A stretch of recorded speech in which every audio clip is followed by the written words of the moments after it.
వివాదాస్పదంగా మారిన సిరసవాడ high school ప్రారంభోత్సవం ఎన్టీఆర్ ట్రస్ట్ ద్వారా నిర్మించిన స్కూల్ ఓపెనింగ్ లో ఎమ్మెల్యే రాజేష్ రెడ్డి అనుచరులకు నాగర్ కర్నూల్ డిఈఓకి సిరసవాడ హై స్కూల్ ప్రధాన ఉపాధ్యాయులకు మధ్య వాగ్వాదం చోటు చేసుకుంది. 2024 కంటే ముందు అధికార పార్టీలో ఉన్న బీఆర్ఎస్ పార్టీ ఎమ్మెల్యే మర్రి జనార్దన్ రెడ్డి తన సొంత ఎన్టీఆర్ ట్రస్ట్ ద్వారా పలు అభివృద్ధి కార్యక్రమాలను చేపట్టారు.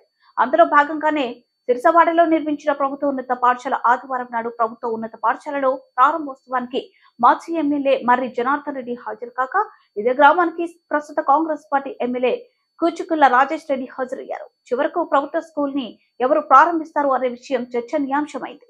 ప్రస్తుతం అధికారంలో ఉన్నాడు కాబట్టి ప్రోటోకాల్ ప్రకారం కూచుకుల్ల రాజేష్ రెడ్డి గారే స్కూల్ ని ప్రారంభిస్తారని కాంగ్రెస్ వర్గీయులు మాట్లాడగా తన సొంత డబ్బులతో తన సొంత ట్రస్ట్ ద్వారా స్కూల్ ని నిర్మించాడు కాబట్టి మాజీ ఎమ్మెల్యే మర్రి జనార్దన్ రెడ్డి ఈ పాఠశాలను ఓపెన్ చేస్తాడంటూ మరి వర్గీయులు వాపోయారు.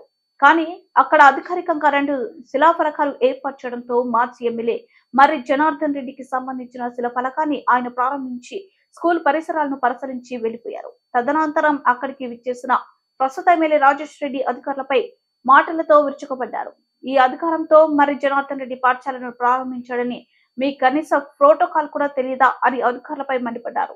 ఎమ్మెల్యే అనుచర వర్గంలో ఒక కౌన్సిలర్ జిల్లా అధికారులను తమాషాలు ఆడుతున్నావా అంటూ అధికారులను కూడా చూడకుండా దుర్భాషలాడారు.